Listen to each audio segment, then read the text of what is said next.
When local growers put great food on Tennessee tables, that's living green. Tonight on Live Green Tennessee, we take a look at a farm to fork community co-op in West Nashville. Then we learn about a Latin American popsicle made with whole fruits, and finally, we visit a local grocery store that supports local businesses. All this and more coming up next on Live Green Tennessee.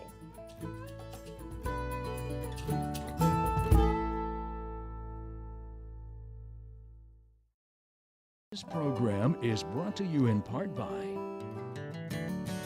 Behind every Pick Tennessee Products logo is a Tennessee farmer who brings you fresh, local food grown with the kind of pride that gets handed down through generations. From now through fall, you can find Tennessee fruits and vegetables on farms and at farmers markets near you. Find your Tennessee farmers at picktnproducts.org. What makes our state unique? Find out on the new Tennessee Channel, a statewide initiative by your public television stations. Each program is created in Tennessee, about Tennessee, and broadcast in Tennessee.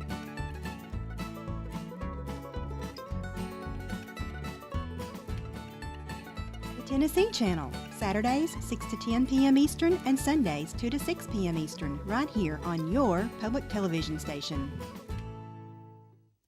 Funding for this program is provided in part by the United States Department of Agriculture, providing leadership on food, agriculture, natural resources, and related issues based on sound public policy and efficient management.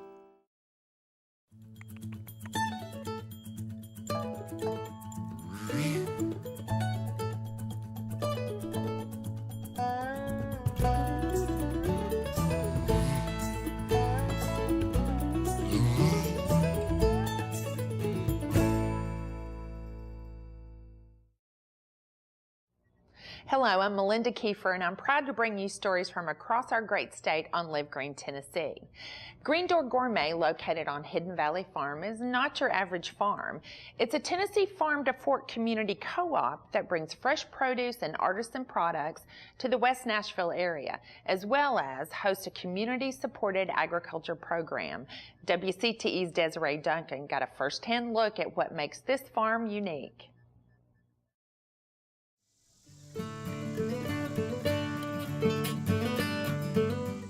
I used to have a restaurant in downtown Nashville called Chiba, and it was one of the first places in the downtown area that was really fresh ingredient, healthy eating focused.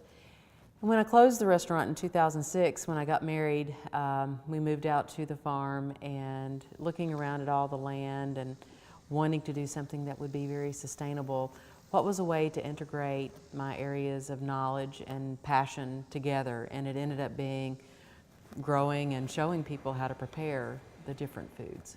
When we decided that we wanted to not only grow things to sell, we also wanted people to be able to come to the farm.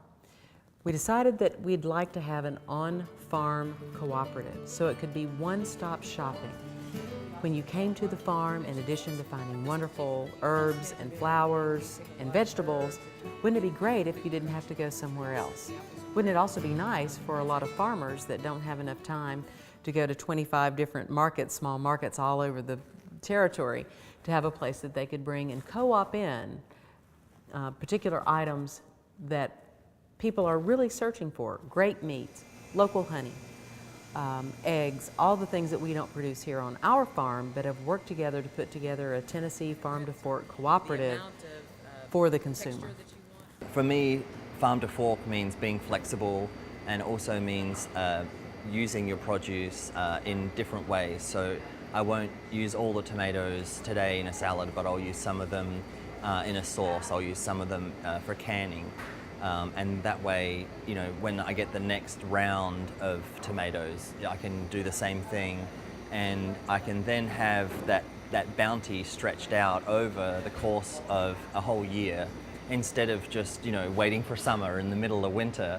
You know, I can open a can of tomatoes and, you know, make a great pasta sauce with it, or use it in soups and things like that. One of the things that makes us very unique is our food focus.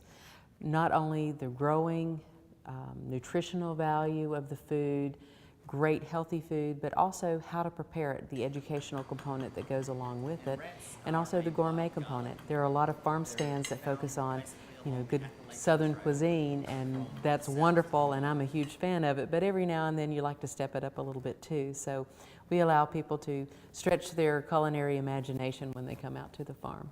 Since the late 90s, the slow food movement has increased in momentum to the point we're at today, where people really want to know where their food comes from and get to know their farmer as such. People are rejecting the idea of the use of heavy chemicals for pesticides and for fertilizers these days, and for the local population to be able to come to the farm and see where the actual squash is grown is something that is very important to people. So it's nice to have that community relationship. Some Saturdays can be like the three-ring circus because there's so many things going on, from garden lectures to culinary events, cooking demonstrations, packing your own CSA box, shopping in the market, live music on the porch. There's a little bit of something for everyone on a Saturday. My favorite part of the role is on Saturdays we have our CSA pickup, and I have a tasting table and I have featured products and pair it with recipes that are simple for people to make. People will come to get their CSA box, and then they'll come to the tasting table to get some snacks and to try some different things, and it allows them to try a product before they buy it, and also learn from me ways to actually use the product other than perhaps if it's a preserve. A lot of people will just put it on toast or biscuits or an English muffin, but there's other ways you can utilize it as well in sauces and dressings. And so I educate people about that. And then during the week, I take a lot of our excess produce and I will, and that's basically seconds produce, and then I'll can it and jam it, or freeze it, dehydrate it. I also put together recipes for our blog, and then liaise with a lot of the new products. I source new products for the market as well. There you have a honey mustard and ranch vinaigrette. This is our first full year in the new space, the Grange Barn. And this particular barn was built to take the place of a barn that had fallen into a great state of disrepair. It was a wonderful old barn, but it was simply not safe anymore. So we've used pieces and parts of the old barn here to make beautiful farmwood tables and the bar areas that you see over there, and the trim touches going up and down the stairs. So the barn lives on, but the new barn enabled us to bring a community building to the West Nashville area. We use it for cooking classes, canning classes, guest lecture classes. We do weddings, we do family reunions, we do barn dances, and it's really fun to see people try to square dance for the first time if they've not ever done that before. I believe that we provide a great service, not only providing great vegetables and a cooperative, but truly caring about our customers in a way that has been lost. You just don't find that kind of general store feeling where you come in and we want to know who you are and what you like, and to take care of you and to make sure that you're happy with what you get. And if there's something you've been looking for a really long time, if we can grow it for you or help you find it. We want to be that customer service and community-centric sort of place, and that's just really hard to find anymore.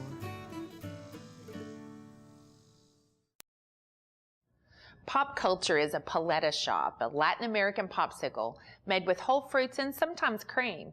Pop Culture offers such flavors as mango, honeydew lime, blueberry, and even macaroni and cheese. With Facebook friends offering suggestions, who knows what the next great taste might be? What began as freezing pops and serving them to friends at the pool has grown into a unique business in downtown Knoxville.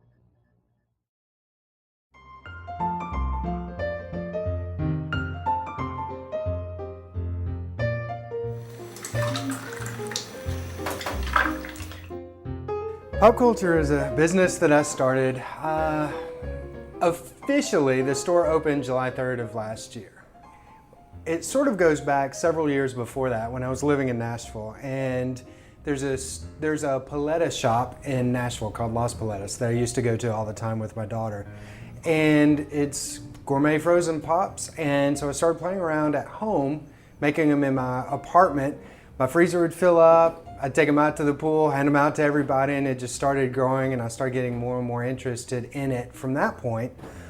I started visiting shops everywhere from St. Augustine, Florida to upstate New York, and when I moved back to Knoxville, then that's when I decided I could actually start doing it as a business, have a store, start doing the farmers markets, and make a go of it.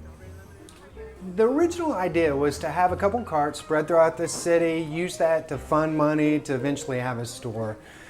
Knoxville's got a few little tricky laws and stuff where the food carts fit into the whole food truck issue that they're trying to figure out. So when I realized that I couldn't just take the cart up to Market Square, sell pops, and have a go of it, then I had to sort of adjust things and found the original store over in the Medical Arts building, opened up this store at that point, and sort of moved my timetable up probably a year of when I really wanted to open up a store.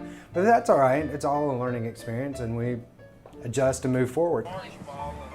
I do 6 farmers markets a week, and so as much as I can, because I'm a big believer in eating locally and using local produce where your food comes from. So as much as possible, I get as many of my ingredients locally as possible. So part of the thing that I do also up on the board, and I've got some more names to add, is the local farms that I do use. So some things obviously you can't, whether it's pineapple or mangoes or whatever, but berries and melons and cucumbers and just everything else. The mint that I use for cucumber mint, I grow myself, or well, actually I have my mom grow it for me, but it's local as well. So I do try to use as many of the local vendors by whatever you want to call them, friends at the farmers markets, and buy as much as I can from them.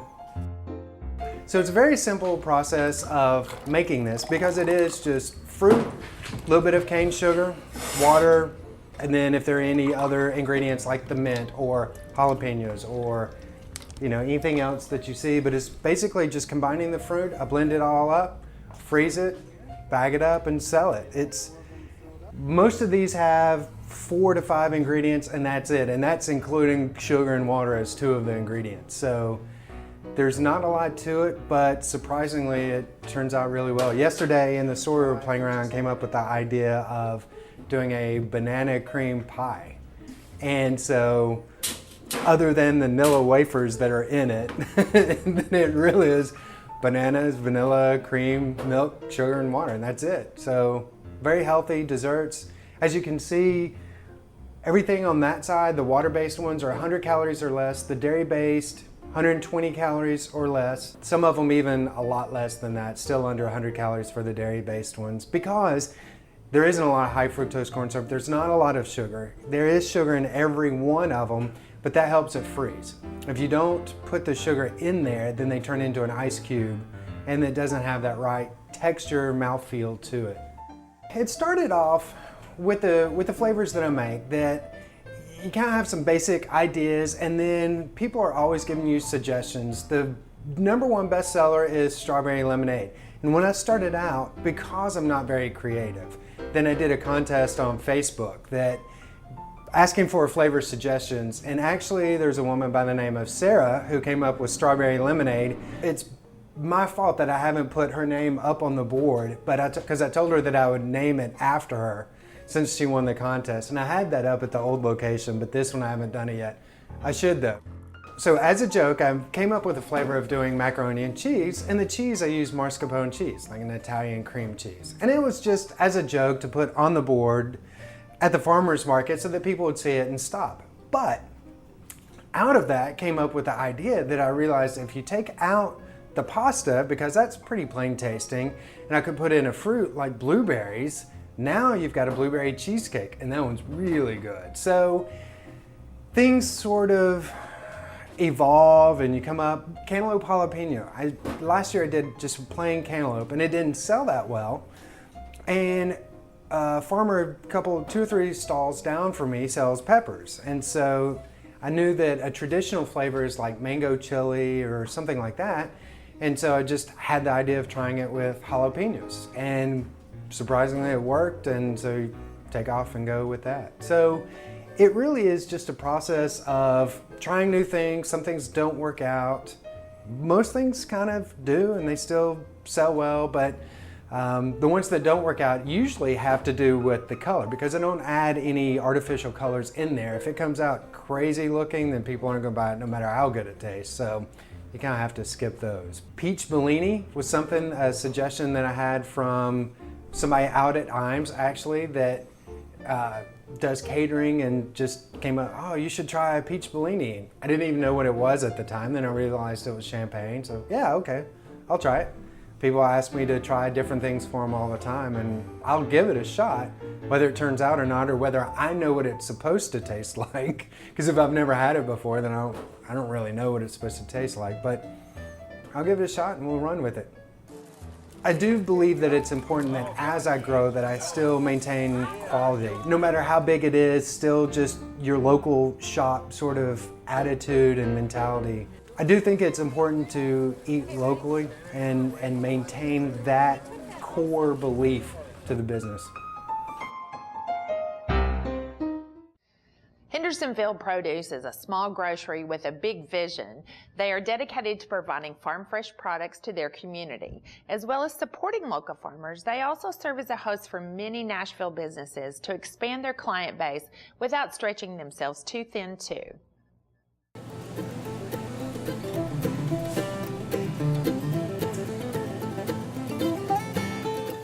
I lived here in Hendersonville, and we didn't have anything like this. And when I was living in Sevian Park, I shopped at the produce place, and little did I know that that little seed of just shopping there would sprout one day.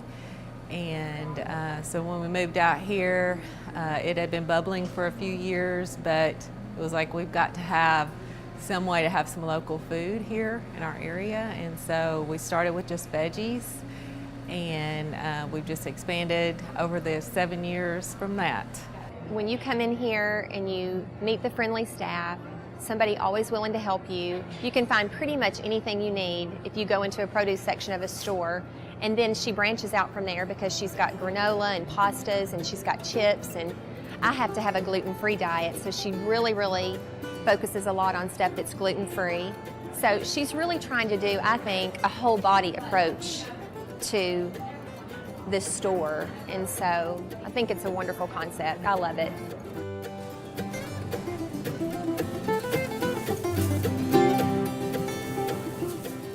We try to support, I think it's about 25 to 50 farms. It just depends on the season, and I just feel like every season there's something to celebrate. So even in the winter, we still have local milks and cheeses and eggs and honey and beef and pork and just all kinds of wonderful things. Citrus, and it's just a good, every season brings something. One of the things I love is that people have the opportunity to meet their farmer that they're buying stuff from, and you don't see that at Publix, you don't see that at Kroger. While those are great places to shop, one thing that I love is people can be shopping while our farmers are bringing in their tomatoes or their blackberries, and they can talk to them and say hi. And I think it's great to put a face with who we're helping to support, because these people, this is their living. We're sustaining their family, and that's what I really like about this. Regina's actually been a good resource for us. We've been farming part-time for about 6 years. I started farming full-time in November, and this whole time Regina has purchased some of our produce from us. She's also helped get our name out there a little bit too.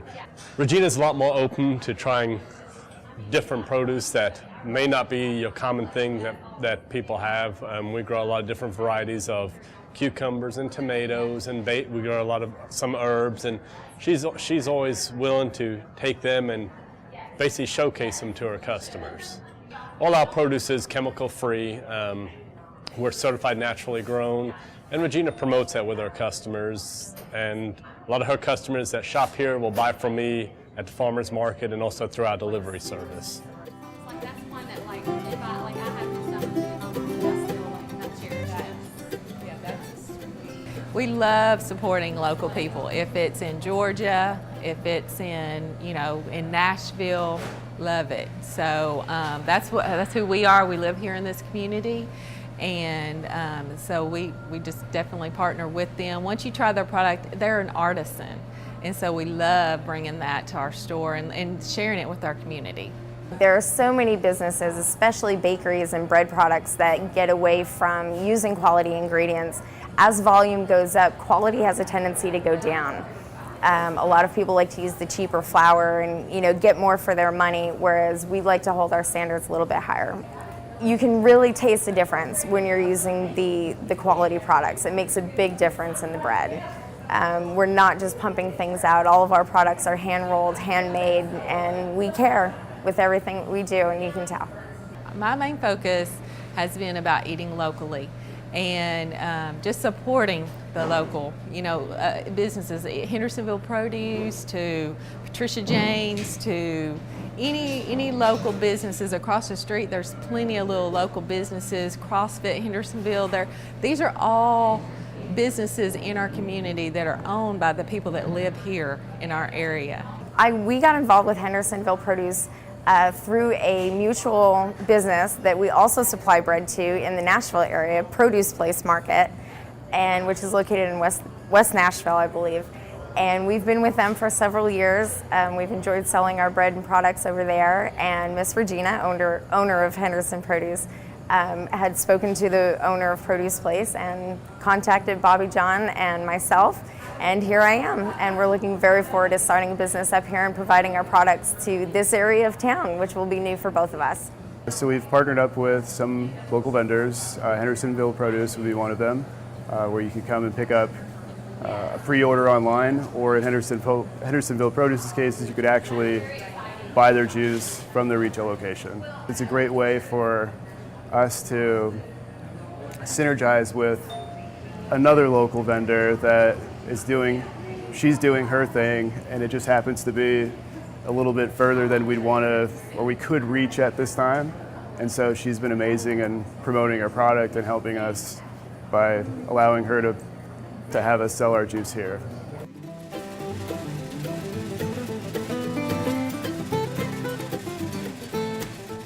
What we love most about about sharing this is that you're not only supporting me, but you're supporting like a whole wealth of people.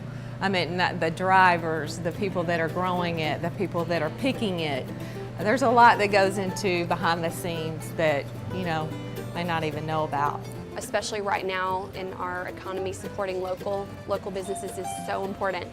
And I just think that this is a great way. Not only are you supporting Hendersonville Produce, but by shopping here, you're supporting farms all across the Middle Tennessee area and other farms. I mean, we purchase things from Georgia and South Carolina and things like that, and most of them are small farms. And I think that's just really important right now for us to focus on that and really support that and help people make a living doing something that they're passionate about.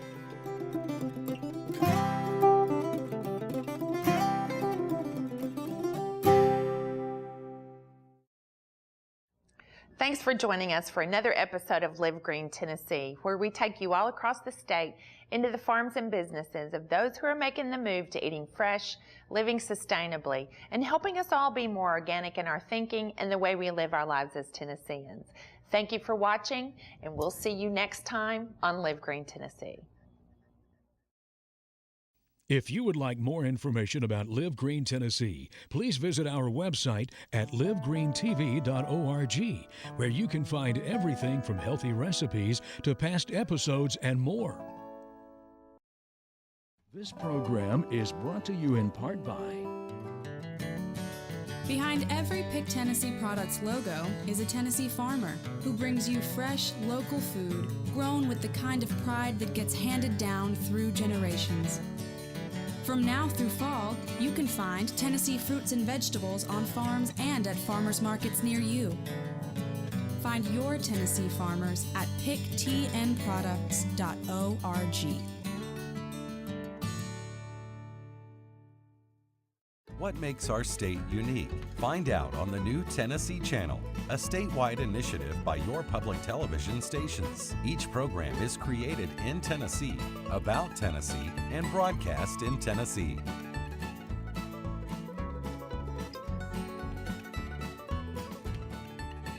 The Tennessee Channel, Saturdays 6 to 10 p.m. Eastern and Sundays 2 to 6 p.m. Eastern, right here on your public television station. Funding for this program is provided in part by the United States Department of Agriculture, providing leadership on food, agriculture, natural resources, and related issues based on sound public policy and efficient management.